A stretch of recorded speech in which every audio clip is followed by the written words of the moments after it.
Hello, hello, hello. Yes. Ooh, big news. Big news incoming. We'll get to this momentarily as people jump on board here. But this is officially an after show stream, aka an ass, I should say. An after show stream full of all sorts of bonus content for you and yours. Jump on board via YouTube or Twitch, and I'll bring the video live in just a moment. Hello to all involved. Appreciate you. And hello to Abraham, Dragon Friend. Yes, it is an ass, an official ass, with actual news attached to it on account of the RFK stuff that's happening right now. Hello, Lisa. Hello, Malls PJ. Hello. Hello to everybody who is jumping on. SIP, Sip the Scissor, making me sound like a boomer. Hello to all of you. Here goes nothing. We're going to get started in just a minute or so. Hey, Dan. Hey, everybody. RFK Jr. news incoming. Some of you care about him. Some of you do not. Either way, here we go. Hello, Crystal. Hiker Mom. Appreciate having you on board. Connor. And everybody else who is piling in. WX Panda. Hey. How you doing? Let me know everything sound okay? Audio okay? Justin says, did the dark cloud happen and now this is a result? Not so much. Abraham says, can you also tell us what the black cloud is? The dark cloud, which is what I've been mentioning on the show. I essentially said in a very generic way what's going on. I said that I have a lot of people I know in radio. These people don't lie to me about stuff like this. Somebody who knows a lot of other people in radio heard something that, if true, would be very bad, would be the fucking game changer for the station and the show. And so we're trying to figure out if it's going to happen now. And in radio, you can find things 1 minute or the next. So as of now, everything is the same. But like I said, a dark cloud looming, because if this person is correct, if this rumor, I should say, is correct, because I've heard even more people talking about it. If the rumor is correct, then there's going to be drastic changes for the show. Debbie says, hola from Mexico. Hola to you, Debbie. Hola to you. This is how we're doing the show now, Bootsy Moonshine. I've decided to never show my face again and only talk to you this way. Anonymous Badger 69, what the fuck commercials? Subscribe on Twitch. Please sub on Twitch. Or subscribe and follow along on YouTube. If you're new on YouTube, it takes 5 seconds and it's free, especially on YouTube, just to hit that subscribe button. So you're a sub to the channel and you can learn every day when we go live and about various other things.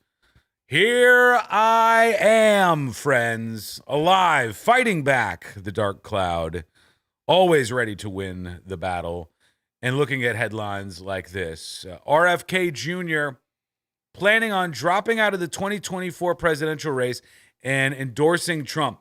So already he kind of just teased this out there, and RFK was saying, like, I got a big announcement on Friday. It's going to be a bombshell. It's going to be a big one. And then we can't even like keep a secret until Friday. We could have at least had some drama tomorrow where we were juggling. Is RFK actually going to endorse Kamala or Trump? And we knew that things had gone bad behind the scenes. Let me see if I could bring this up, where RFK was trying to reach out to and connect with, reach out Kamala Harris. And he was like trying to make a bridge to Kamala Harris as of just a week ago to discuss maybe working in the administration, like a cabinet level position was the suggestion there. Like this, here's the Washington Post. And Kamala Harris rebuffed the offer of an endorsement. And now it's like they didn't even want to talk to him anymore. So the Kamala Harris crew over there, not super interested in spending any extra time with Robert F. Kennedy Jr. or trying to get his supporters or whatever. Maybe they just think they'll get him automatically or they don't need him. Independent presidential candidate Robert F. Kennedy Jr. sought a meeting last week with Democratic nominee Kamala Harris to discuss the possibility of serving in her administration, perhaps as a cabinet secretary, if he throws his support behind her campaign and she wins, according to Kennedy campaign officials. And the details on that were that it was rebuffed. Like, they said, no, basically go fuck yourself. We don't really care. We're not super into it. We don't need you. But we'll see. Sergeant Dave says, Jesus Christ, these ads. Water boys ain't seeing any ads over on Twitch. You get nothing if you subscribe. Use your Amazon Prime and it's free. Amazon Prime on Twitch and it's free. You don't get any commercials. Or go over to YouTube.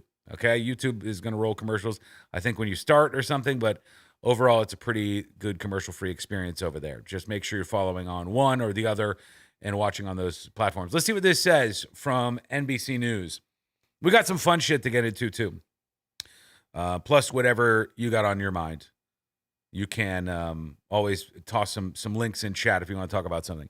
This says Robert F. Kennedy Jr. intends to end his independent presidential campaign and endorse former President Donald Trump, according to two sources familiar with the plans. Hang on, I'm zoomed in too much here. The sources caution that talks are ongoing, but there'll be clarity by the end of the week. One of the sources said the campaigns are working toward a joint appearance.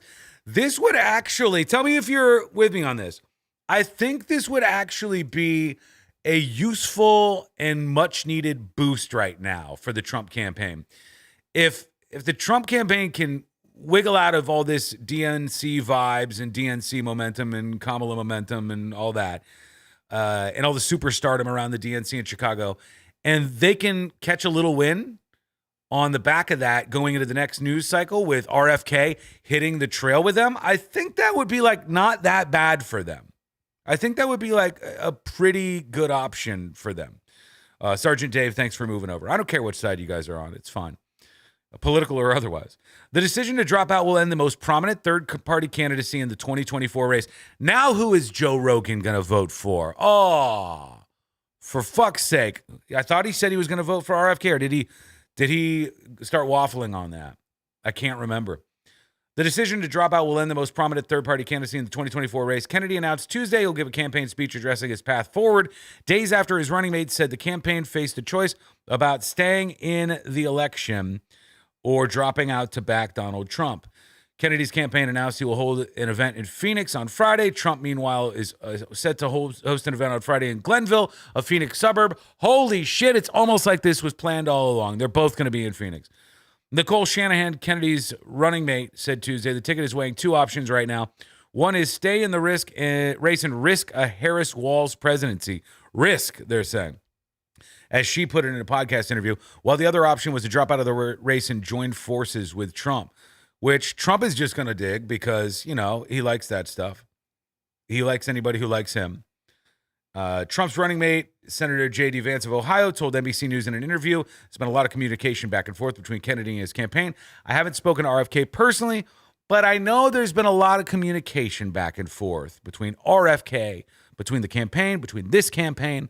Look, our argument to RFK, and I'll make it right now because, of course, he hasn't dropped out yet, is if you want a Democratic Party that protected American workers and stood for strong borders, maybe disagreed with Republicans on things like tax policy, that party doesn't exist anymore, says J.D. Vance. So that's sort of the big, maybe post-DNC move where the last fizzle of RFK Jr. Makes its way out there. And while some of you might say, like, he's not going to get any traction, he is not going to be able to do anything with this. There's people in chat every fucking day who are in support of RFK Jr. There's like a tight-knit group of people who very much like this guy, and they like the way he talks about, you know, the pandemic stuff or various other things that they like. But I'm not sure exactly how big of a swing this is going to cause for anybody else. It says you froze. Did I? I didn't freeze. Did I? Tell me if I froze. I think I'm probably solid. Brainworms went all. Yeah. That's a wild fucking story. Isn't that the craziest story that nobody cares about this whole news cycle? The story is RFK Jr. a million years ago, not a million, but a while ago, he allegedly found a dead bear, brought the bear to Central Park and posed it next to a bicycle. The story went viral at the time. People were like, oh, the bear on the bike. What's going on with the bear on the bike? What's happening here? And then after the bear on the bike makes the news, we learned that RFK had like stuck his fingers into the bear's head and touched brain matter. And if he did that, that may have been possibly the source of his brainworms. That's a wild journey right there, isn't it? That's a wild ride right there. All right, so I want to talk. Let's look at some of what's happening outside the DNC in Chicago. Let's see if we can find some good drama over there. The media outlets, like mainstream outlets, haven't been giving this very much attention. Maybe that's because they want the Kamala wave to ride high and they don't want to give any oxygen to the pro-Palestinian protesters out there, because if a lot of Americans see the signs that they have and hear a lot of their messaging, it won't resonate with them.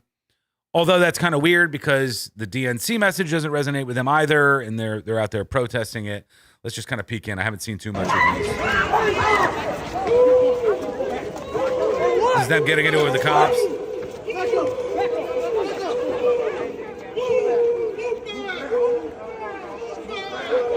What kind of weird fucking dance is this?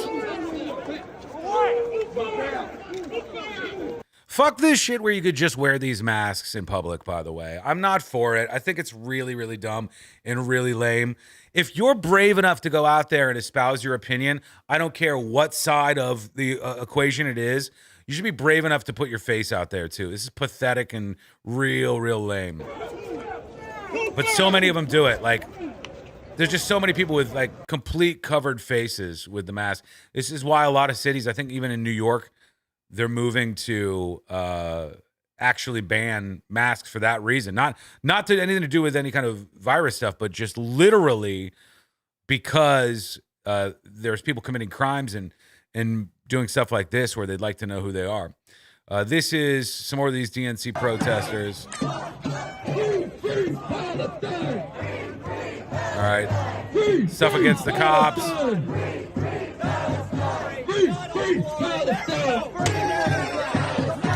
Uh-oh. Stop wearing the American flag. We did. And you're fucking stupid ass flag too. It's our country. Fuck this country. Burn it down. Oh, what a great and powerful message. You absolute fucking Nimrod. The idea, these are the people who I want to ship off. I don't care how that sounds or how bad it sounds to everybody, or if you think I sound like an asshole. I couldn't care less. If you are saying, F this country, burn it down, your goal is to utilize our freedom of speech to upend this system and put everybody into abject poverty and just completely screw up this country. Piss off elsewhere. I do not care. I do not care about those people. I don't care about them having a platform. I don't care about them having a stage to say their dumb messages on. Go do it somewhere else, in the place that you think is better. If you're saying F this country, burn it down, it's irredeemable. You can't make anything good out of America bad over and over and over. If you're saying that, to hell with you. I don't know why we would ever envision otherwise. In fact, to their credit, I dig on this, by the way, that the Harris campaign has kind of tried to grab back a hold of this, the reins of patriotism. Like, hey, you can also be a Democrat and say, I'm proud to be an American. I love this country. Maybe we're not perfect all the time, but a lot of things I think we get right. And like, we've done a lot of amazing stuff. But this whole America bad, it shows that you have like zero brain cells. Very, very low brain cells. Like, you might have taken just enough courses, or you read The Gray Zone, or you read some dumb leftist shit online, and it convinces you that you've figured it out, you've unlocked the puzzle, and the key to every lock is America bad, America bad, America bad, America bad. It's not going to ever work. It's not ever going to resonate, and it almost is completely and exclusively espoused by people who are obnoxious, like just really garbage people. Burn it down! Burn it down! Like, why isn't there ever anybody who can have a rational conversation about why they think America bad. It's like, burn it down. Just complete lunacy. You seem like a loser, unemployed, unemployable, unlikable, just bad.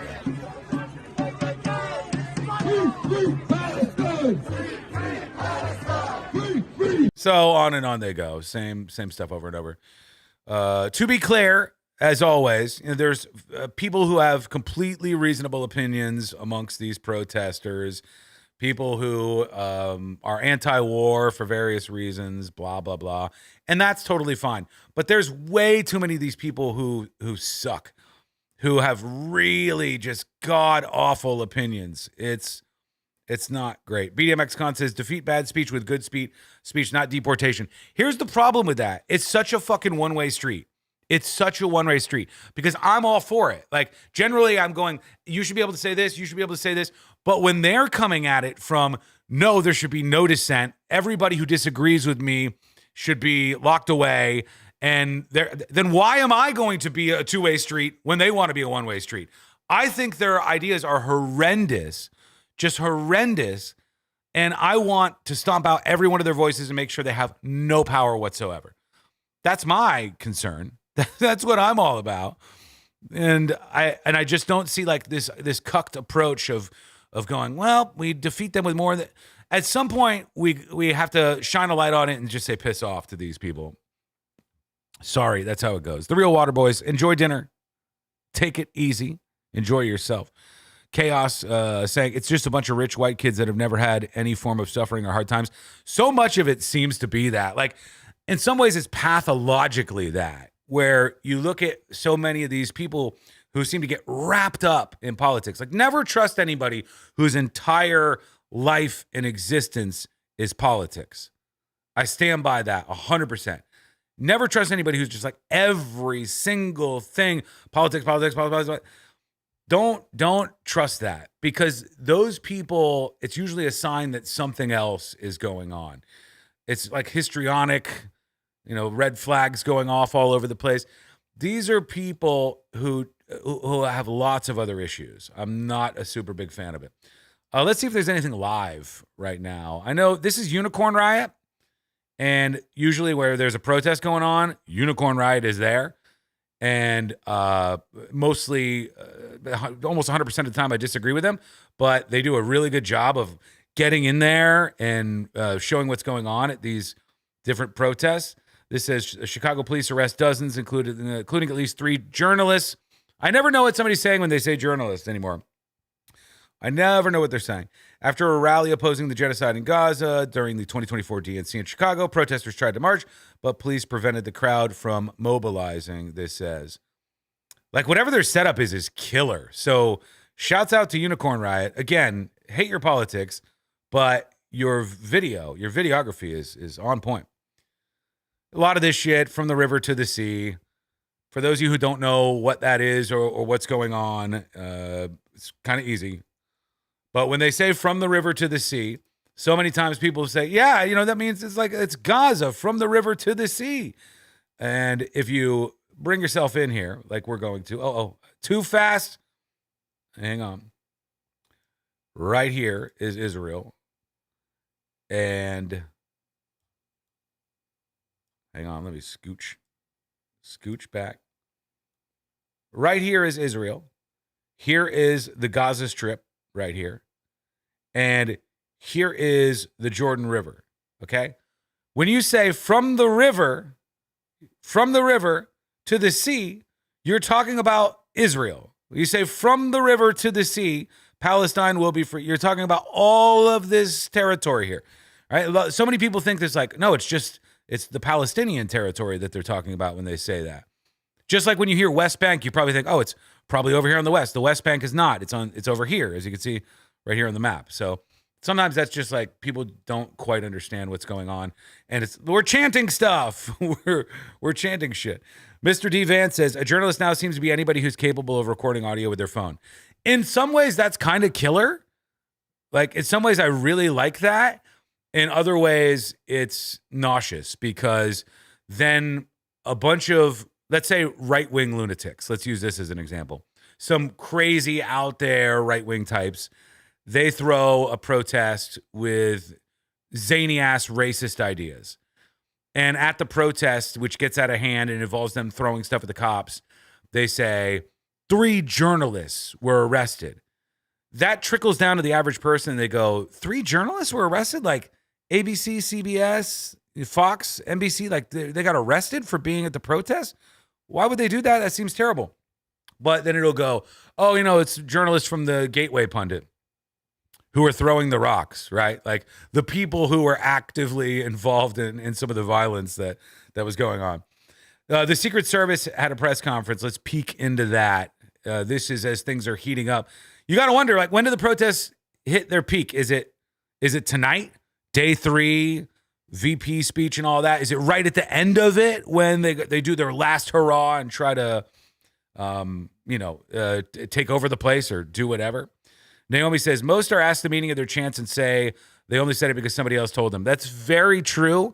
And it sometimes makes me feel a little bad for them because it's like these are empathetic people who they have good intentions, I believe, and they're being co-opted, or their opinions are being kind of co-opted in a way, and they're being used as tools from people who know better, people who actually know how radical they are.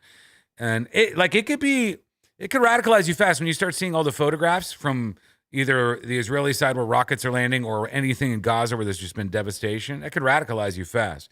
But there were some big problems in the security world, so let's see what they said. To fight through in the way that they were trained to respond. Secret Service.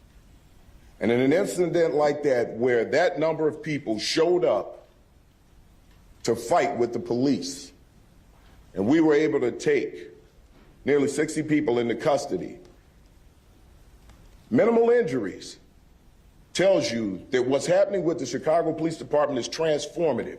The leadership and the leadership team that you see right here. Good work, huh? This is a transformation of what you're seeing. Please report that. There was enough of you out there. We will not allow people to come to this city, disrespect it, and destroy it. Based. We expect the rest of the week to be better. That's what we're hoping for. We're hoping that people see that the Chicago Police Department is prepared, ready, willing, and able to defend this city. Hey, look, I gotta side with the cops here. I gotta side with the cops. I wonder if he'll talk about this. Who is this? Does it say this guy's name? No. Go back. More. This doesn't say his name. This is a person who's speaking obviously on behalf of the Secret Service or the Chicago PD. This guy looks like Chicago PD on account of the Chicago flag on the side of him. And hang on, let me get rid of this. And this guy, I think we'll talk about at some point how they were calling the female police officers whores and sluts and all these terrible things and just kind of harassing them verbally and otherwise at one of these protests. And obviously, if anybody sees that kind of footage, they're going to reject that out of hand. That's going to be really, really unpopular. So let's see if he mentions that. It's time to get a handle on anyone who wants to wreak havoc on the city, people who are committing violent acts throughout the city. Hell yeah, bro. It is time to bring Chicago back to where we know it can be. But that's going to take all of us. So it wasn't just the Chicago Police Department last night. As you see, we have the fire department here with us, our federal partners. We have the COO, John Robertson. We have Deputy Mayor Gatewood standing here with us. There are so many people behind the scenes from other agencies who are working to make sure that this city is safe and to make sure that we're successful throughout this DNC. All right. I cannot say enough about my leadership team boots on the ground, making sure that this operation works the way it needs to work. Let's see if he gets into this. The leadership of Executive Director He's just that shouting they out kept names. this city safe from those who came here to burn things, to burn flags, to fight with the police, to cause destruction, mayhem. Make it great like 68.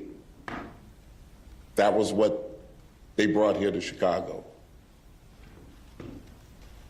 It's 2024. And the Chicago Police Department proved that. Kind of like this, dude. So let's get off of 1968. And he's a cop. Let's stop talking about 1968. This is 2024. And the Chicago Police Department is proving that every single day. I cannot be more proud of the work that the men and the women of this department are doing right now to keep this city safe. With that, I'm going to turn it over to Deputy Mayor. All right, that's enough from the Secret Service briefing, the Chicago Police Department, yada, yada, yada. It's been pretty, there's been pretty good crowds, but most of it, especially where they went nuts, has just not made a lot of headlines. And the videos that I have seen, I get it. Some of them are harder to air. You'd have to censor them. Then there's other protests. Like there were some away from the convention center and where the DNC is being held that were just regular peaceful protests. Nothing wrong with that. Good to go. Fine. But they seem to have it under control for the most part. And hopefully it stays that way. All right, let's see what else we have on the list today. I wanted to watch this because I didn't see this yet. But former Trump press secretary Stephanie Grisham gave a speech at the DNC on day 2. And let's look up her background. Stephanie Grisham. Okay. So this is the person who gave a speech at the DNC in enemy territory. Stephanie Ann Grisham is an American former White House official who was the 32nd White House press secretary and served as White House communications director from July 2019 to April 2020. She was chief of staff and press secretary for the First Lady of the United States, Melania Trump, from 2020 to 2021, after previously serving as her press secretary from 2017 to 2019. So she had some contacts. She was a press aide in the 2016 campaign, and she resigned on January 6th, 2021, in the hours immediately after the 2021 storming of the United States Capitol. In September 2021, she announced the publication of her book about her time working in the Trump administration. I'll Take Your Questions Now is the name of the book. So, yeah, she worked with the First Lady and with the Trump administration. She was White House press secretary. I don't know how long she was White House press secretary for. Sometimes the people under Trump were not press secretaries for very long. Like Scaramouche or whatever his fucking name was, that guy. He was not press secretary for super long. So now let's see. I want to hear what her speech was. This is like super short, but I guess she had text messages and all kinds of stuff. Maybe it'll be interesting. Let's see what we can get out of this. Hang on. Okay. Yep. This is being very friendly. Please welcome Stephanie Grisham. Some applause.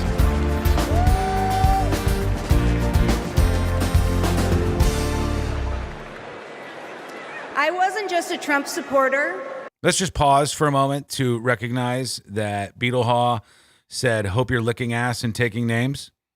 And that seems like it maybe wasn't even a typo. That's your phone.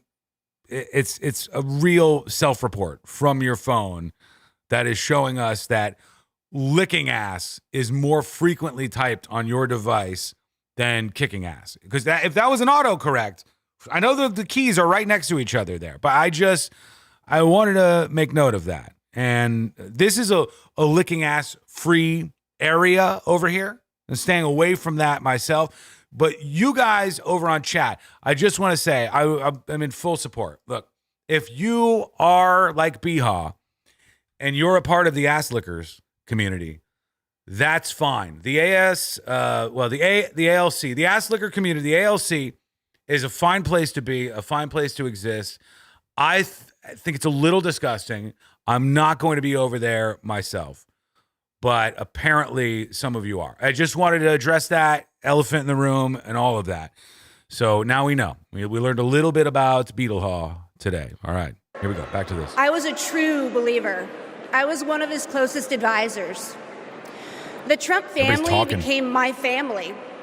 I spent Easter, Thanksgiving. It would be so enticing if you're in this room. It's like, rah, rah, rah, rah, rah, hey, you know, just to do one of those ones where everybody's talking all over the place in the background, and you just, hey, you try to get everybody's attention. Christmas and New Year's, all at Mar-a-Lago. Oh. I saw him when the cameras were off. Behind closed doors, Trump mocks his supporters. He calls them basement dwellers. On a hospital visit one time when people were dying in the ICU, he was mad that the cameras were not watching him. He has no empathy, no morals, and no fidelity to the truth. What a turncoat. He used to tell me, it doesn't matter what you say, Stephanie. Say it enough and people will believe you. But it does matter. What you says matter. And what you don't say matters. On January 6th, I asked Melania if we could at least tweet that while... Oh, look at this, receipts. I heard there was going to be some actual text messages. This is her during January 6th texting Melania. And I don't know if it's a screenshot or if like recreated the graphic.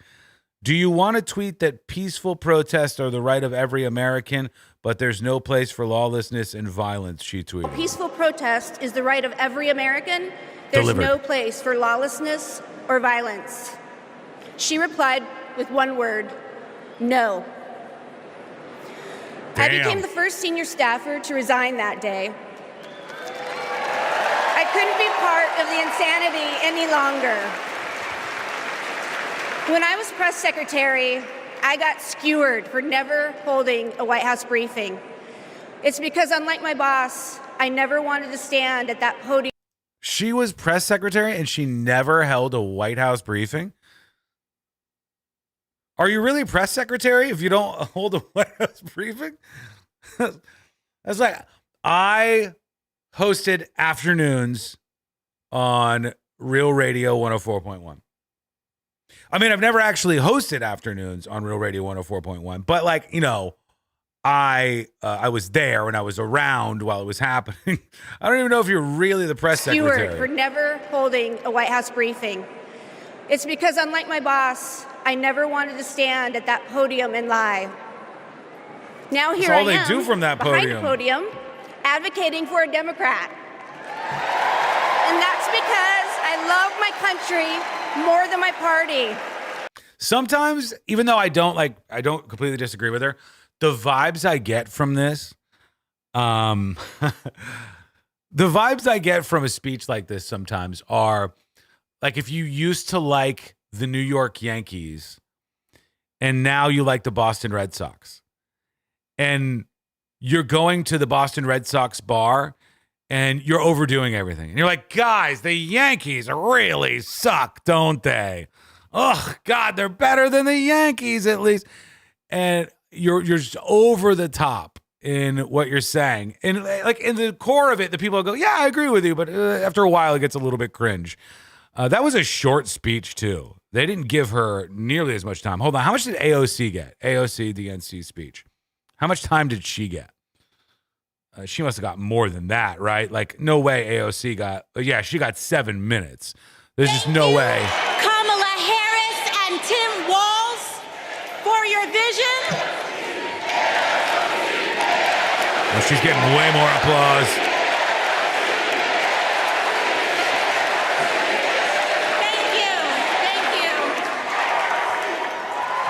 Thank you. Thank you, Chicago, for your energy. Thank you, they like her Kamala more. Harris and Tim Walz, for your vision.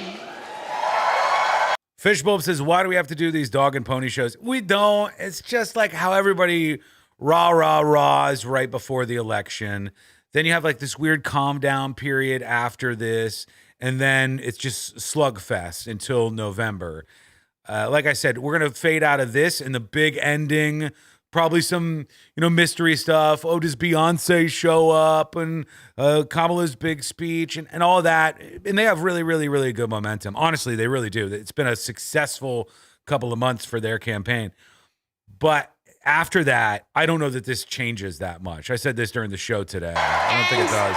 Thank you, Joe Biden, for your leadership. Drum that old man out. 6 years ago, I was taking omelet orders as a waitress in New York City. I didn't have health insurance. My family was fighting off foreclosure, and we were struggling with bills after my dad passed away unexpectedly from cancer. Sucks. Brutal. Like millions of Americans, we were just looking for an honest shake. And we were tired. Oh, look at these cowboy hats. Those are LED lights on these things. This is something else. That's a decision. And we were tired of a cynical politics that seemed blind to the realities of working people. It was then, only through the miracles of democracy and community, that the good people of the Bronx and Queens chose someone like me to elect them in Congress. There's good people in the Bronx? Was not aware of this.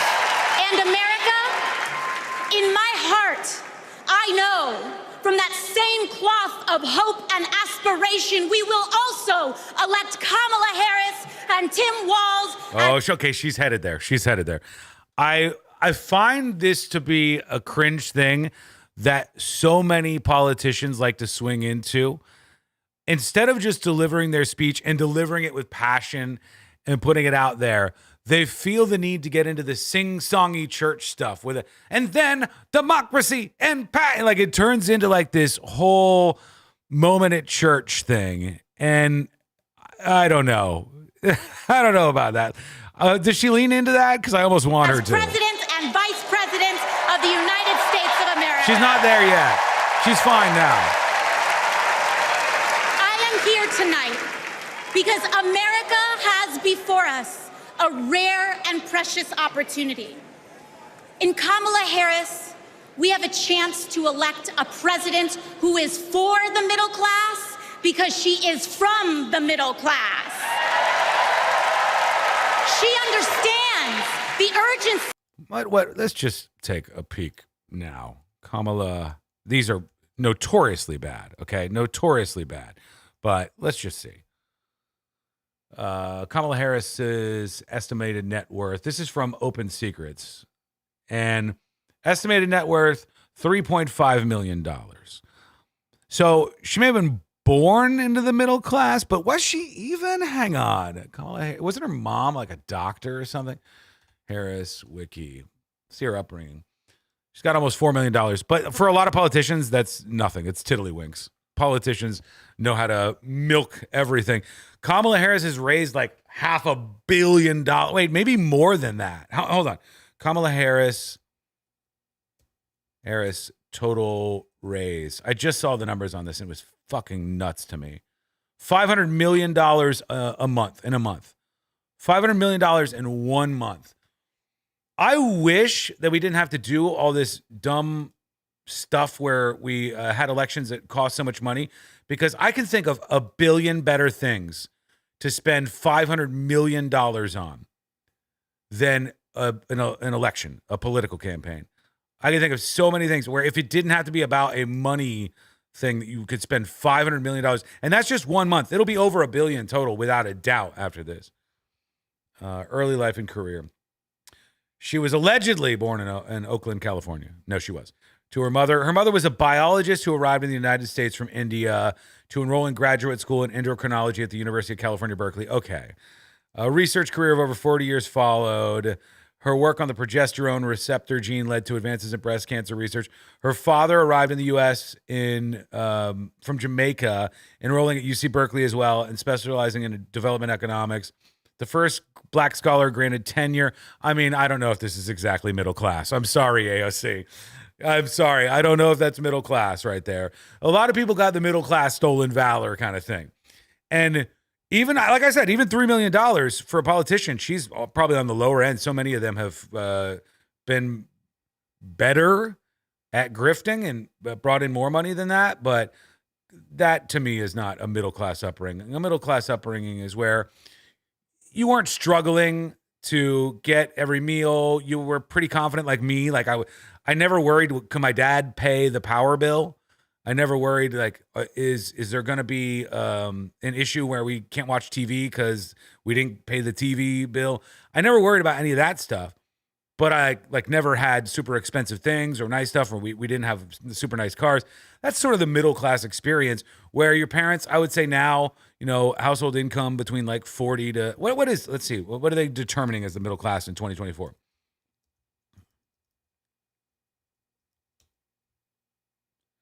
There's no exact definition. Middle class. For it. Oh yeah, you said it nice. Middle class.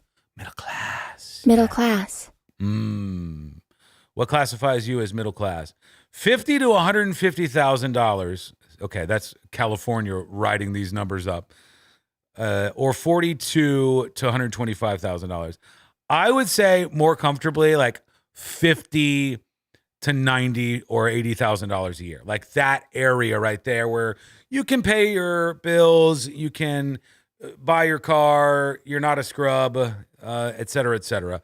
But you're not rich either, and you might still kind of be a little bit paycheck to paycheck or close to it. You might have some savings. Of rent checks and groceries and prescriptions.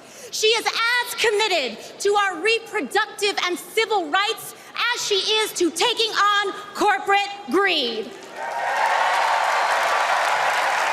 And she is working tirelessly to secure a ceasefire in Gaza and bringing hostages home. Good luck with that. In Kamala Harris, I see a leader who understands. I see a leader with a real commitment to a better future for working families. And Chicago, we have to help her win. So she hasn't gone really that sing-songy at all. I've heard her do it before. And I think sometimes, forgive me for just being real, when she gets in front of a more black audience, she'll lean into that, and AOC will be like, really, really whip up her voice. But this is a regular voice, and she's doing fine. Because we know that Donald Trump would sell this country for $1 if it meant lining his own pockets and greasing the palms of his Wall Street friends. Oh, bye. And I, for one, am tired about... No, I'm not saying she's black. You can get into a whole debate over that. To me, she's as white as anybody else, but nobody knows what white means anymore. She's Puerto Rican, I believe. Let's see. We can go over that too. AOC Wiki. We're learning things today. I like that. She just told us she was serving omelets not that long ago. And in her defense, she was like a bartender at some little restaurant and stuff. And she has been finessing the hell out of people and doing very good on social media. I give her all the credit in the world for that. She has a younger brother. Okay, she was born in the New York City borough of the Bronx, 1989. She's 8 years younger than me. The daughter of Sergio Ocasio-Roman and Blanca Ocasio-Cortez. She has a younger brother named Gabriel. Her father was born in the Bronx to a Puerto Rican family and became an architect. Her mother was born in Puerto Rico. She lived with her family in an apartment in the Bronx neighborhood of Parkchester until she was 5. And So it sounds like they're just Puerto Rican. Sandy Ocasio was her name throughout most of her life. And then at some point, when does it say when she changed her name?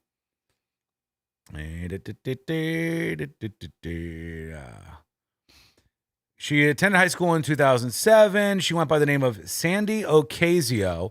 She came second in the microbiology category of the Intel International Science and Engineering Fair in 2007 with a research project on the effect of antioxidants on the lifespan of the nematode. Fucking good for you. Wow. Good for you. That is something. I'm impressed. And In a show of appreciation for her efforts, the MIT Lincoln Library named a small asteroid after her. What, when she was in high school? That's pretty killer, actually. All right, she's winning points in my book. She gets 0 points for the whole socialism thing, right? That's like, it brings her down to no points just with me. That's just how I am. But the idea that as a kid in high school, she got an asteroid named after her, that's pretty impressive, actually. I don't hate on that. Good for you. Even if you change your name. Of hearing about how a two-bit union buster thinks of himself as more of a patriot than the woman who fights every single day to lift working people out from under the boots of greed, trampling on our way of life. Our way of life. The truth is done single day to lift working people On out our way of from under life. the boots of greed, trampling on our way of life. Way of life. The truth is done. You cannot love this country. Dan says, you have to hear her talk about that. It's democratic socialism. Healthcare for those who need it, food supplements for those who need it, schooling for everyone, et cetera, et cetera. There's no reason you can't do that in a completely capitalistic environment.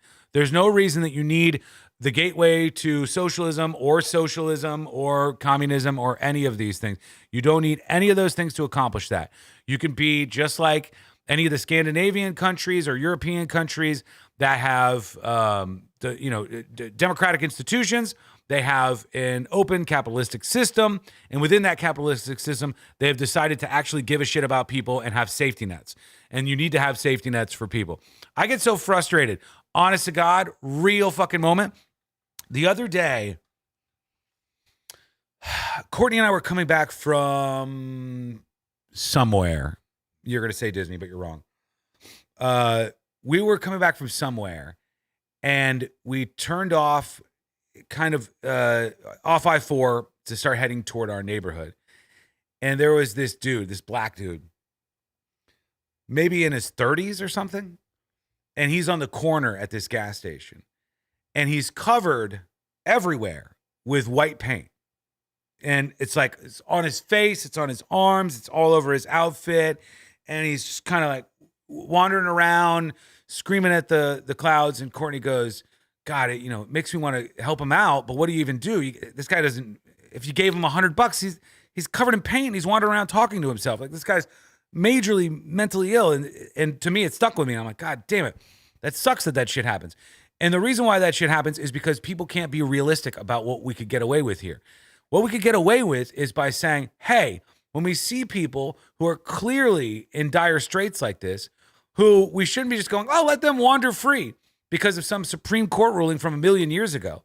What we should say is that when we see our fellow people and they need help, that we can help them. But we don't have that set up in this country. We don't have good enough safety nets. Safety nets should be that if you see somebody in distress out on the streets, that person is in the middle of some sort of mental breakdown or mental episode, that you get that person and you bring them to a place and you get them treatment. That is the way this should be handled, and everybody's so fucking scared of it. Everybody's so scared of the asylums and all this stuff. But the fact is, if we had facilities to help these people out, we could rehabilitate them and give them a better life than sitting on the street corner in your 30s covered in white paint as I drive by in my car. And you can do all of that, my point being, under the capitalist system with all the safety nets you wanted to. When you start to get into democratic socialism and communism, all things go to hell from there.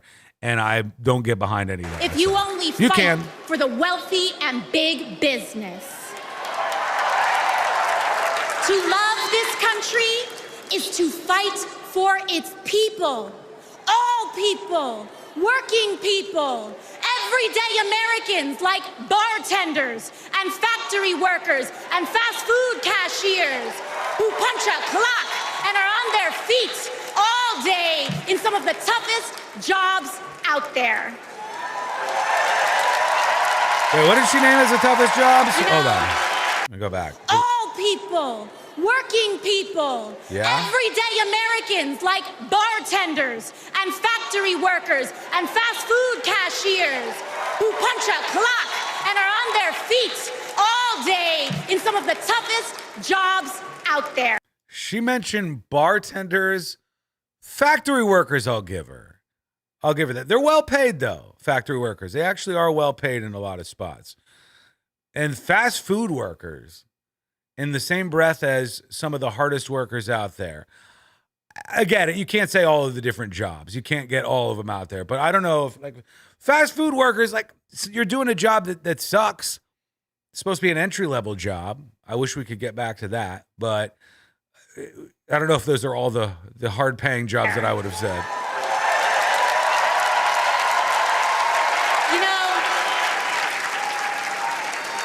ever since I got elected, Republicans have attacked me by saying that I should go back to bartending. But let me tell you, Rude. I'm happy to any day of the week because there is nothing wrong with working for a living. You're not going to, though, right?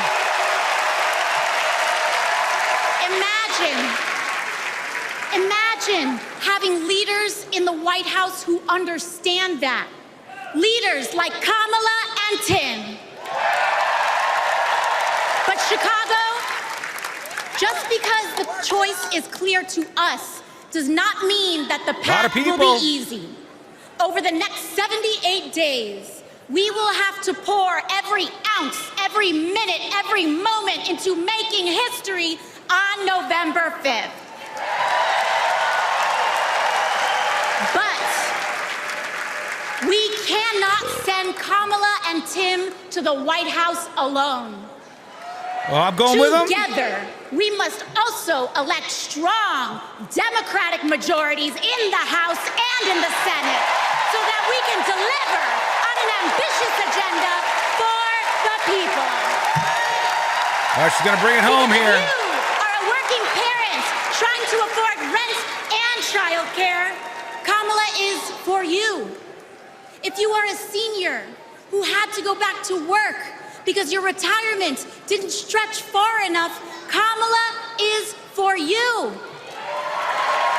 If you're an immigrant family just starting your American story, Kamala is for you. America, when we knock on our neighbor's door, organize our communities, and elect Kamala Harris to the presidency on November 5th. She got you, Arnott. We will send a loud message that the people of this nation will not go back. We choose a new path and open the door to a new day, one that is for the people and by the people. Thank you. Thank you. Hey, say what you will. Even you Trump people, you got to admit, she's a good speaker. She's good at giving the speeches. Sometimes a little cringe stuff slips out, but overall, she does a pretty good job, I think. Mary Alice, we do have some breaking news about independent candidate Robert Kennedy Jr. What's the word?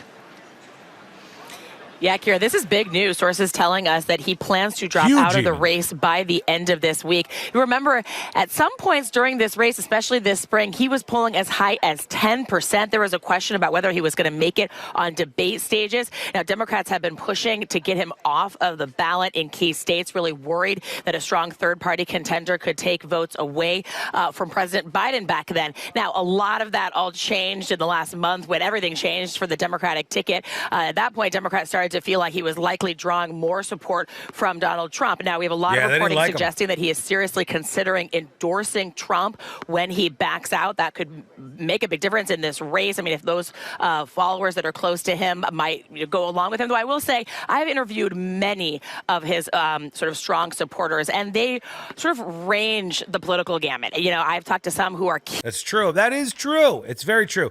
And we talk about this on the show today. There is a lot to this weirdo idea that you just go, I'm going to redirect my supporters. Yeah. And then they all like flow over there. Like you're raiding a Twitch channel. like that would be the best way to compare it. If you're a Twitch channel and your stream is over and you just raid the other channel, all your people go to that other channel. But in reality, that doesn't work. It's not a thing. It's not like actually how it Key goes. environmentalists. That was, of course, Kennedy's background. It's hard for me to imagine those Kennedy supporters backing Trump, who, of course, has called for larger investments in oil and gas, who's called climate change a hoax. But there's others who, of course, have supported Kennedy for what he said about vaccines, the way that he's talked about the Democratic Party. It'll be really interesting to watch where his support... Or the truly based among us who just hate bears. The contingent of people who hate bears and support RFK Jr., it's like there's no Venn diagram. It's just a circle. It's just a complete circle. Bear haters and RFK hand in hand. That's just how it goes. Let's get an update on this like super yacht mystery. I wanted to see what was happening with that. Let's see what divers have doing. recovered 4 bodies off Sicily where a super yacht sank about a half-mile offshore. A search is still underway for 2 passengers still missing after the 184-foot vessel sank quickly during a storm 3 days ago. 15 people were rescued after escaping in a lifeboat. The yacht is now 160 feet down on the seabed. Why did the other ones die? Debris and time constraints have made it challenging for divers to search. So far, we do not know the identities of the recovered bodies. British tech billionaire Mike Lynch, who was recently acquitted in a U.S. federal fraud trial, was among those on board. Man, that's a weird one. I want to know more about this, as a matter of fact. Hold on. Super yacht. Yachts sinks. Let's see what else we can learn about this. But Chi-Town Shoe says, I really don't think it matters much what he does. It does to a tiny extent. I mean, I'm not saying you're totally wrong, because you're not totally wrong, but it matters in this way. Oh, cool. Here I want to watch this to learn about the rescue operation. This yacht thing in a second here. But it matters at least in this way. If RFK is polling, let's see, RFK poll. According to the polls and NBC, all right, this says how RFK Jr.'s exit would help Trump according to the polls. Assassination attempt on Donald Trump, President Joe Biden's departure from the race, and Vice President Kamala Harris's jump to the top of her ticket. 2 vice presidential picks and 2 conventions have all shaken up the election in the last 6 weeks. That's crazy. That's all in the last 6 weeks. That's so wild to think about. His own running mate is talking about weighing whether to drop out, blah, blah, blah. Okay, here we go. Republican voters view RFK Jr. mostly positively. So this is January. Let's go through July. So as of July, 33% of Republicans right here, you can see, support RFK Jr. and 15% are against him. And Democrats, wait, am I reading it backwards? Positive is the top one. Yeah, 33%, 22. And for Democrats, it's 15% support, 53% oppose. Bottom line, Kennedy appeals more to Republican voters, and his standing has declined significantly with dependents. And in this poll, that was taken before Biden's exit. That's useless. But I think you see Kennedy around 2, 3, or 4%. This is saying, this is old, but it had 6% going to Kennedy.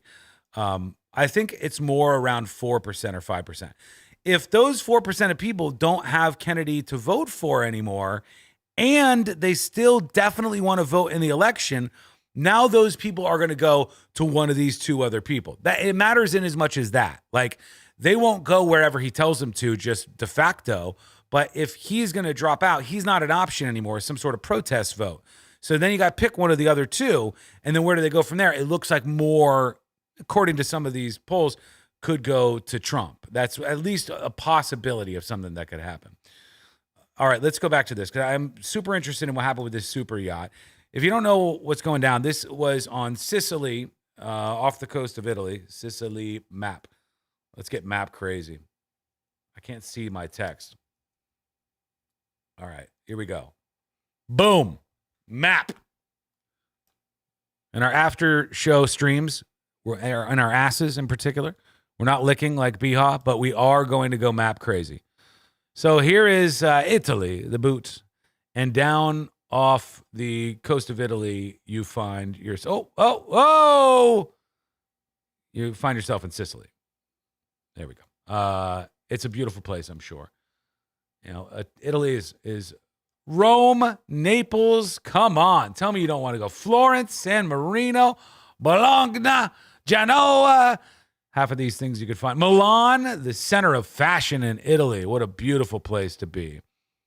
But if you're down here, you'll see Malta and Sicily. And when you get around these waters, I guess it can get rough sometimes. A lot of the rich people go here. But that's where this occurred, just as a baseline for what's happening in this story. And started at dawn, entering a crucial phase. This is the Bayesian superyacht with its huge 72-metre mast, the second tallest in the world. Now, she was in Italy, sailing around islands off the coast of Sicily, and was anchored here in Porticello Bay, usually a tranquil spot for yachts. This was the Bayesian's last position, according to data from marine traffic. Now, eyewitnesses say the yacht sank quickly. It's now on its side on the seabed, some 50 metres deep. Investigations to locate the missing passengers have been carried out from the air, the sea and underwater. Coast Guard helicopters are scanning the site from the sky, while a remotely operated vehicle, an ROV, is also being used. These are underwater... Look how cool that is. This underwater robot is down there on the seafloor and is like 50 meters down, and that's where the sail ship is right there. That's where the yacht, the super yacht. An ROV is also being used. Sailboat. These are underwater robots controlled from the surface and fitted with special search equipment. They can operate in depths up to 300 meters and can stay underwater much longer than divers. You've got a video camera at the front. There'll be a live feed of that to the surface for the more advanced. So these are like sort of underwater drones, huh? That's kind of cool, actually. Versions that they'll be using, and these sort of drones have a sort of 6 to 7 hour time frame on there, and they can be operated on underwater. So that will really be helpful for the divers to use and to see which areas of interest for them to look at and what potential areas to be avoided as well. Of course, they don't want to be trapped down there and all that material. Up to 8 specialist divers have also been searching, but it is challenging work. Most only have 12 minutes, and that includes a minute reaching the hull and a minute resurfacing. The angle of the yacht on its side and... Why so short for the scuba divers? That doesn't make a whole lot of sense to me. That seems kind of weird, actually. Only 12 minutes the scuba divers can go down there? Hang on, I'm working on something over here. Uno secanto. Everybody, be very brave, be bold. Stay where you are. Hold the line. Hold the line. All right.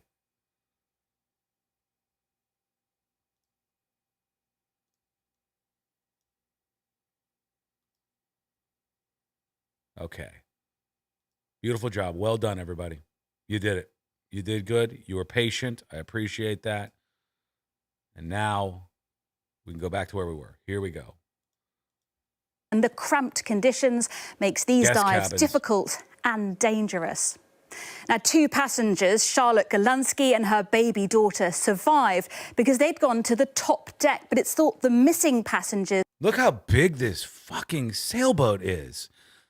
The crew quarters. I wish I could see more of like the internal structure. Let's see, Bayesian yacht inside. Let me see this thing. Okay, here's a little bit more, maybe. Guest quarters, crew quarters, master suite. Like, it looks big. It looks really, really big. But I'm trying to gauge just like, maybe this will tell me more. Let's go to this graphic. All right. Maximum speed, 16 miles an hour, 17 miles an hour, essentially. Cruise speed, 13.8 miles an hour. Holds 12 passengers. There's 6 cabins, and there's 10 crew members on board. 184 feet long and 246 feet high. And they show you, like, that's a bus. That's a city bus right there. So you can see, like, this thing is pretty goddamn big. And even taller than it is wide, because that sail is, I think they said, one of the biggest in the world. But the captain of a nearby boat saw the Bayesian yacht get hit by a water spout and go under in just a few minutes, I guess. That'd be so scary. I'd be freaking out, man. We're in cabins on the Some of them bottom survived, deck of the yacht. Divers struggled to gain access, but drilled a hole in the hull and reached the cabins. It's slow going because the spaces are narrow and doorways have been blocked by furniture. Wow. Okay. So these scuba divers, holy cow. These scuba divers can only go down for 12 minutes. And they go down to the bottom of this. Let me see if I can find that part. Where was that? Okay.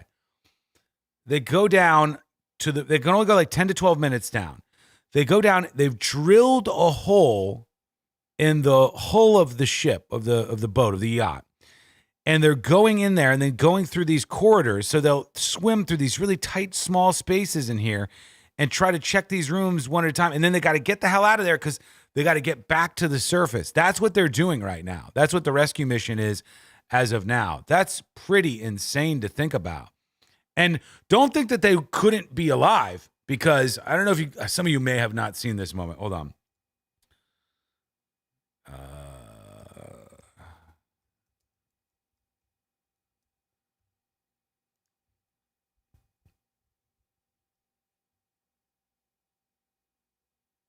All right, for those of you who don't know, this is amazing right here. Okay.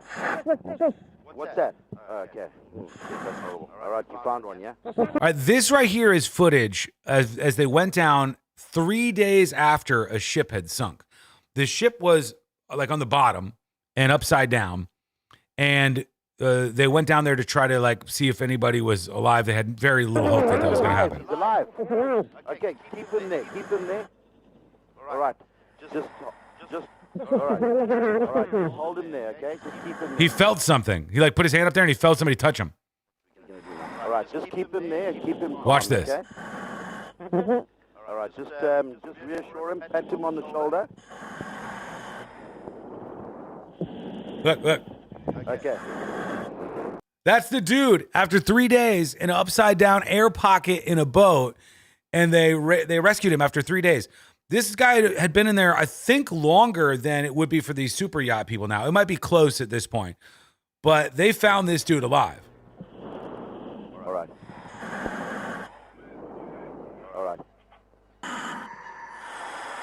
And then they had to get him out of there and like get him geared up.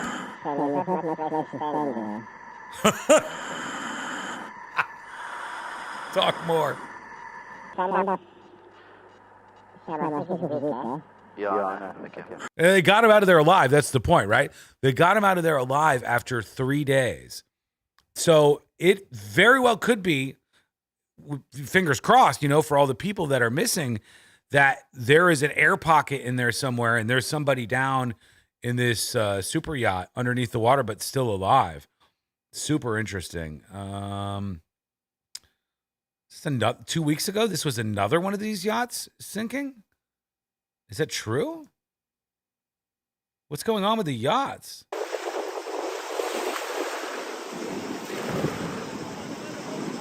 That's so brutal. If this was your boat, like hundreds of millions of dollars. I mean, I really don't give a shit that much, but it would be brutal if it was yours, right?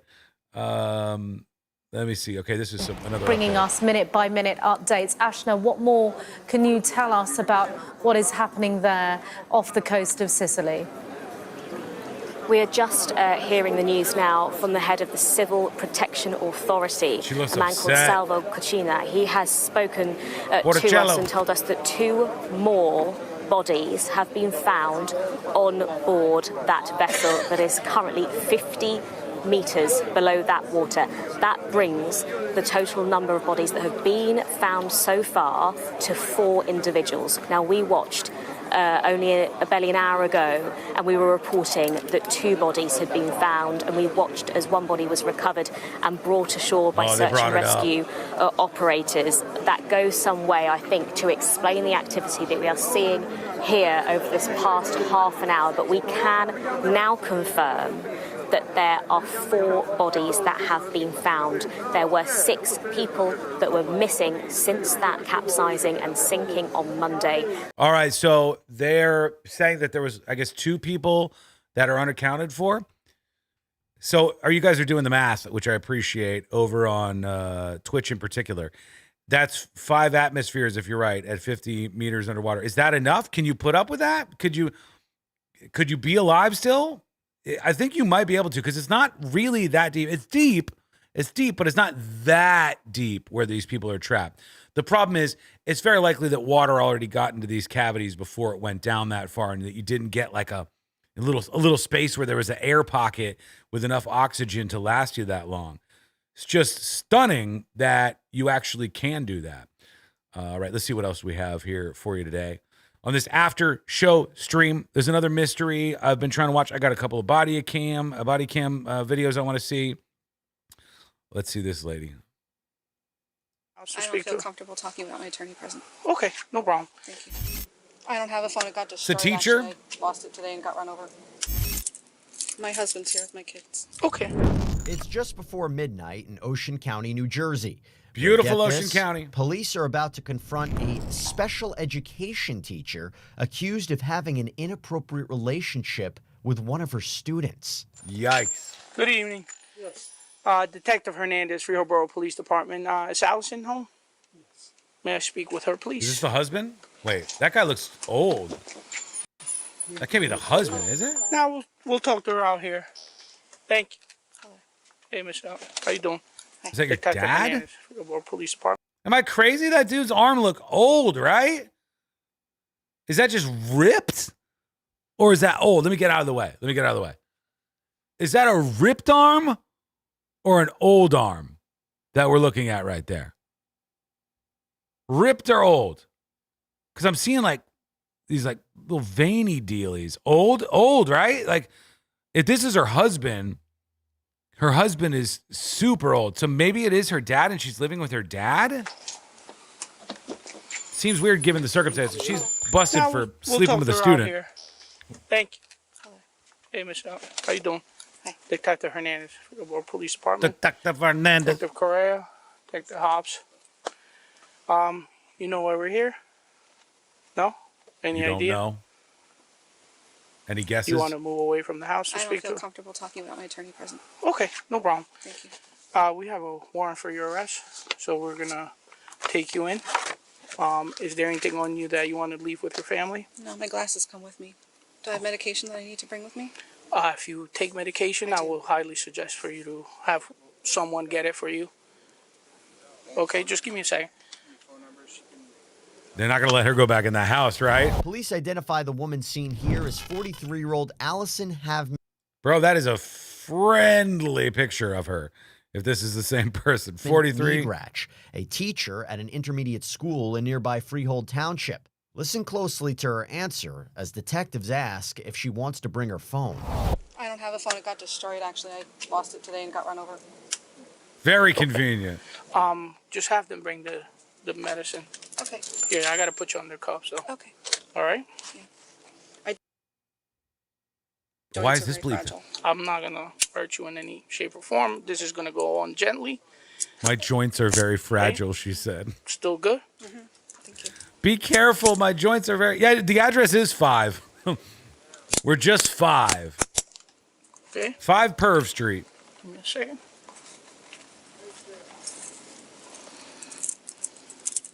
My husband's here with my kids. Okay. Thank you. And I see your parents there. Yeah, my parents are. Okay, Fine. so that was her dad. All right. Do me a favor. Go like this. I do have a lot of medical issues. I'm sorry. Okay. No problem. This cop is being like so patient. Good job on you, cop. We'll have them get it. Yeah. My husband can get it. Yeah. Can you let her know? Can you get my antibiotics and my... She's saying According what to the prescriptions. Monmouth County prosecutor, The alleged sexual relationship began earlier this year. Prosecutors didn't reveal the age of the alleged victim, but the school where Allison was employed has students in grades 6th through 8th. Other reports indicate Allison had sent thousands of text messages to the alleged victim with her now, quote, destroyed phone. Thousands of text messages she sent to this kid.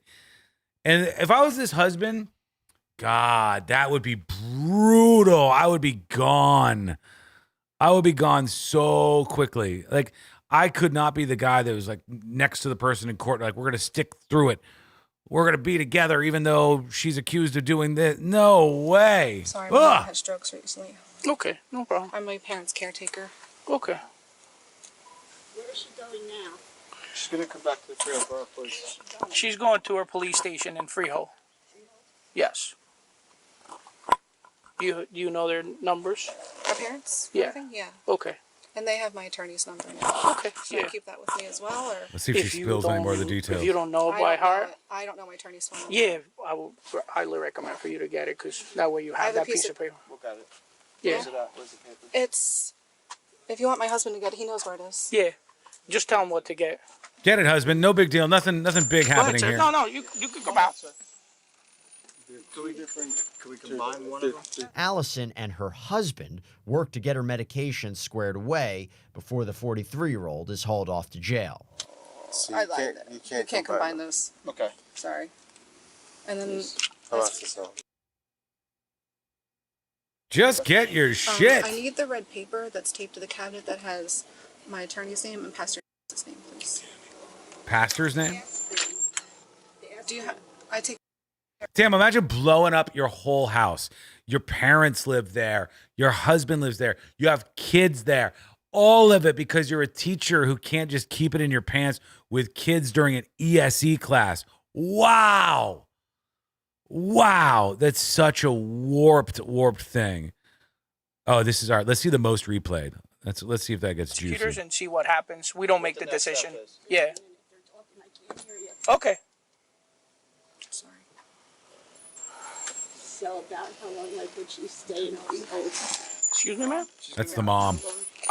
We don't know. It's because of bail reform. We don't make that decision anymore. Excuse me? Definitely overnight. Yeah. Allison, where's the red paper? Look at the cabinet where you just got the meds. There's 2 white pieces of paper with red crayon writing. Look straight. That's how I write all my important stuff down. You know it's important. When you write down your attorney's information with a red crayon, that's how you know. Like, this is not some kind of bullshit attorney. This is the real deal. This is really important stuff. She doesn't spill anything else, I don't think. Let's see what else we got. Here's a guy who steals his friend's baby. Let's see if we can get anything juicy out of this. Get my baby. Yeah, you can give her the baby. Get the baby. Please get my baby. Get my baby. Get away from me. Get away from me. All right, step back out here. Hey. Get away from myself. Hey, step back out here. What the hell is going on? Come on. All right, so what's going on? Bro stole the baby. My friend Scott has done everything he could to sabotage us, and I'm tired. I'm tired of this shit. And we're supposed to be at work at 5:30 in the morning, and I told him, like, I have nothing to wear. I have nothing. He was out doing laundry. Okay, so what hands out your pocket? What's going on? No, I'm just asking what's going on. What's happening here? Just happened. What's your relation to him? Okay, so me and him have been friends. I knew him through high school and all this. And did you steal the baby? We lost contact for about 5 years. When I got married, he hit me up a couple days ago and saying that he hasn't been able to find work and he needed a place to stay because the electric got cut off at his house. And Fuck I'm up, like, you know, I got an extra bed and we need some extra hands at work. And this, I think, is the friend, but he said the friend was like pissing him off. Somebody stole a baby, though. This is what we need to find out. We have to figure out. We're in it this deep. There's only like 7 minutes in this, okay? So we have to figure out who stole the baby. We heard the baby. We heard the mom crying. Now we got this weird Amish guy. I got him on with, I brought him in at my job and everything. And this morning, he didn't want to get up. So I tried and I tried. He cussed me out and everything, and he slept in the bed all day. Was that your room? Yes, sir. Okay. Do you have an ID on you? Yes, sir. Did you witness anything? Oh, I got punched in the face by him. And you got punched as well? Yeah. And the other people here heard him beating her for whatever he was doing. Damn. Did you observe him strike her in any manner? I heard a smack in her skull. What's that? I heard impact, like someone getting smacked in her skull at that time. What the hell? Do you want to press charges against them? Do it. Do it. 65 Florida 27. I don't know what to do, but he can't. Hotel 526-784-960020. He's like Milton. The cop's not listening to him. He's like, he can't stay in my he can't stay in my room anymore. Leave. Throw him a bone. Another thing I found out earlier today, apparently he's been strung out on meth. Yes, sir. 440. Alrighty. All these meth losers with kids. God damn. You don't have to sit out in the cold. I know. Whatever. You punch him in the face. He walked away and said he was calling the police. Okay, so he said he was going to call the cops. Yes. Okay. At any point, did you touch? What's her name? Her name? Emily. Emily. Okay. I might have missed that. Down there so we can talk to her. Let's step down here. Oh, this guy's not gonna like this. Right here, Scott. So at any point, did you and Emily have any physical altercations? No. All right. Did she slap you? No. Did you slap her? No. Did you hit her? No. Did she hit you? He's lying. So nothing crazy. Just y'all were arguing over the fact that you had the baby in your hands. That was it. Okay. Is anybody else going to tell me anything differently? Shouldn't. They shouldn't, or they're not going to? I don't believe they would be able to. Did anything happen outside of the door? I kicked the garbage can and... All right, so I want you to look up. Look up. Cameras. Okay. So that's going to tell me if you're not being honest with me. No. Okay. Yes, sir. So, it'll probably show you the kick in the Hell touch. yeah, cameras. They spent a lot of money on these cameras not long ago. Okay, so they're very good cameras. Yes, sir. The best I can't cameras. remember if they have audio in them or not. But I know they were supposed to get some with them. So we're going to go back and watch his cameras. And if they have audio... You know why he's talking about this and why this cop knows this? I know this scenario. This is a shitty, seedy little motel that constantly has issues just like this. Mark my words. Like, you can even see it. This is a shitty little motel that constantly has issues like this. And so the cops are here so much they know that there were some new cameras installed at this place. They know that these new cameras are in here. I don't even think he's talking nonsense. I think he's right about that. We'll hear what happens, and if we don't have audio, then we'll just see what happens. So Alicia says I can smell this video. Your reoccursion, or what's the word? Memory? Yeah, your memory of the event is... You couldn't think of the word memory. I'm not trying to talk you into saying that you hit her if you didn't hit her. We weren't here. You seen when I pulled up. You seen when they pulled up. I mean, so we weren't here. So we were told that a battery had occurred, but we just want to know with who. And a battery would be the unwanted touching or striking of an yelling. individual. We were yelling, being loud with each other, but we didn't hit each other. Okay. Nobody hit anyone. All right. And was the door open when the dude came in? Yeah. Okay, so everybody out here could have heard you. Gotcha. Okay. And he say, hey, my Tell me about the stolen baby. Like, did he tell you? Is the most important thing here not the fact that a baby was stolen? And we still haven't gotten down to who stole the baby or why they stole the baby? Did he, like, what happened with that? I don't know what. All I know is I seen him pull a gun, and he made it obvious that it was loaded. What color was the gun? It was a black gun. Black gun? Was it a handgun? And pistol. Okay, was it a revolver? Was it semi-automatic? It was like a 9. It was like a 9? A 9. Did it there is a baby maybe chaos. Tip on it? Believe. Did it have a magazine in it? Could you tell? I couldn't tell. Couldn't tell. Okay. And you said he was a short dude wearing a beanie? That's it. Okay. So the cameras, like I said, will show who that was, so we can figure out what's going on with that. I'm not going to be the officer working it. I just the baby has the 9. I literally just got off, and I was going to Chick-fil-A, and I heard the call come out. And our policy says if we're near something like this, we're coming to it. So thank you for your service. You know, Chick-fil-A. Thank you for your service. Thank you for your service, man. That's how much nonsense is packed into the line. Thank you for your service. You think this meth head tweaker who was just where a baby got stolen actually gives a shit about this cop's service? Do you think that they're like, he's like, oh, thank you for your service. All he's thinking is, how can I get out of this and keep doing meth? How can I keep doing what I've been doing? I'm not going to work. He had an opportunity to work with his Amish friend, didn't do it. Didn't do anything all day, just laid in his friend's bed. And it led up to this moment right here. And he said, thank you for your service. It's like right there. So I was like, yeah, appreciate that. Thank you for your service. So came to hang out with you. So that's 1200 says, thank you for your service and sacrificing your chicken sandwich to come visit me. He was so close to that crispy chicken sandwich from Chick-fil-A.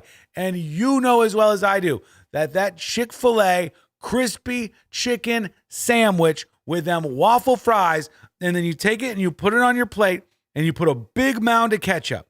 And in that mound of ketchup, pro tip, you take some salt and you salt bay it into that little, that puddle, that big old puddle of ketchup. And then you put your waffle fries in there from the Chick-fil-A and you mow down on that. That is a king dish right there. And that's what this cop was trying to get. He was trying to go for it, but he couldn't because of these tweakers. Basically all screwed it up. Investigations are telling us just basically all had a heated argument and some asshole pulled a gun on you. Okay, you're telling me the truth? Yes, sir. Okay. I don't know. That's what he's saying.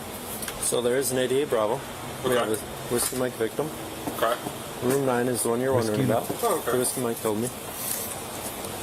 White male. So, do you have Talking anything in in your code. pockets? Oh, shoot. Nothing at all. Nothing that's in a picture. Absolutely nothing.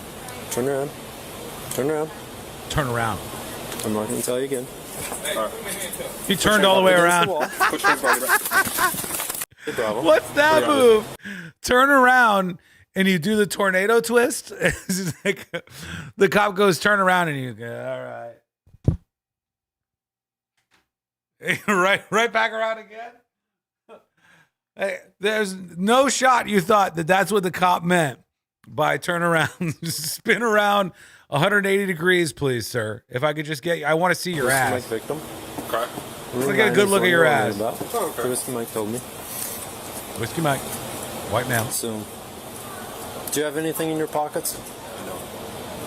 Ready? Nothing at all. Nothing that's Turn in a around picture. for me. Turn around. Turn around. I'm not going to tell you again. All the way. Put your hands Up behind your against the He's wall. gonna run. Put your hands behind your back. Oh! What's happening? Stop resisting! Stop! Put your hands behind your back! Put them behind your fucking back! Yes, sir! Oh! I got his hands. Well, you just got a whole bunch of felony charges for no fucking reason, bud. Terminated. I didn't do it. Well, you just fought law enforcement, buddy. No. That's a felony. Whoa, what's going on? Why are his hands like that? What is that? Can you see that? Is this guy like a paint huffer or something? What? What could be the explanation for why he has like, is that green? He's turning into the Hulk? Maybe paint? Are you Shadowblade? Like maybe a tweaker would just not keep up with cleaning themselves and just have green paint all over themselves. I don't think it happened in that scuffle. I think they just had that. For each. So, Idiot Bob, search him real quick. The Whiskey Mike. Whiskey Mike, everything. Sir, I didn't. See if he's got anything in his pockets. You just fought 4 of us. That was much better than Chick-fil-A. I appreciate that. Stand up. That was much better than Chick-fil-A. Stand up. Bring your legs up. Yes, sir. Who stole the baby? You got him? Get out. Oh no, he's okay.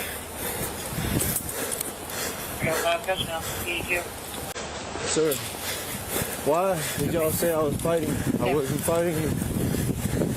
You punched us. No, I didn't. I didn't punch anyone. It's on the body cam.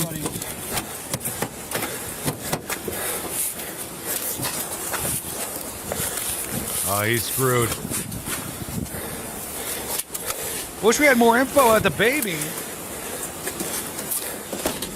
Charles was charged with criminal mischief, battery, felony battery, resisting an officer, and simple battery. His total cash bond was set $64,000. He ain't got $64,000. What is that? Is that the lollipop owl? Is that the, how many licks does it take to get to the center of a lollipop owl? Some kind of Pokemon or something? Or it looks like 1, 2. It does kind of look like a Pokemon, or it's that owl. Dr. Eggman? Let me see. No. I know you're talking about the Sonic the Hedgehog dude. Or, yeah, it doesn't look like him. It looks like an owl right there. Like, so here's what I was going for. Tootsie Pop Owl.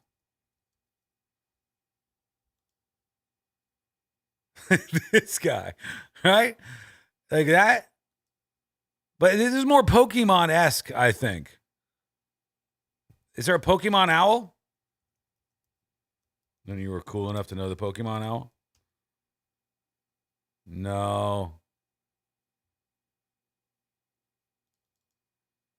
Anime owl. None of these look familiar. No. This might be some original work here. Angry Mr. Owl? Pidgeot. Pidgeot. This is more like it. That's definitely kind of similar. But anyways, unfortunate for this guy. What a shitty night out. All you have to do is not do meth, though. I just want to put that out there for the kids, you know? Like, it's not super hard. You could just not do meth and not have these issues. God bless you, really. All right, let's see if there's anything else here. Hang on.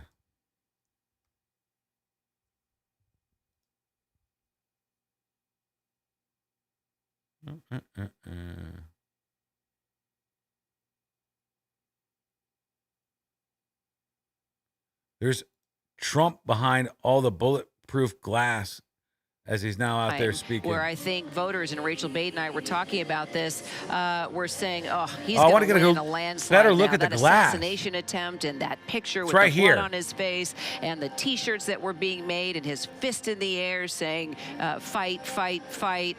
Yeah, it's kind of hard to make a comparison now to that momentum versus the momentum that we are seeing here at the DNC, and the numbers just getting tighter and tighter.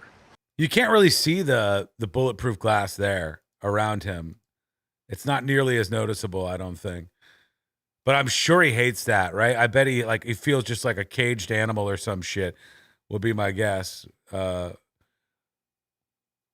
here is that officer that I was talking about for the Chicago Police Department who was saying that there were some of the protesters, I'll put in air quotes, saying horrific things to female officers in particular. I wanted to hear what his comments were on that. Especially our female officers. The vicious, nasty, sexually explicit things that were said to those women, absolutely disgusting. I have women in my family, and the anger that I felt, I would hope so. But let me tell you, the pride that I have in those women who dealt with that, took it, did not lose their cool, and the officers who didn't lose theirs. Understand, these are human beings. Mm-hmm. Somebody's mother, someone's daughter, sister, aunt, niece, being spoken to in that way. He didn't say what they said, though. I would have loved to have known, like, what were the actual things that were being hurled at these people. And I know it's just from unhinged people, and it's super frustrating. It shows you, like, some of these people are really negative individuals. All right, let's see what else we have, if there's anything else worth talking about.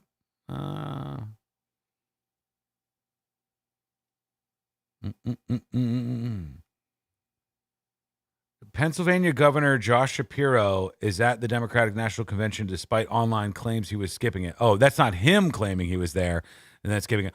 Oh, I wanted to see Megalopolis. Megalopolis? What's this?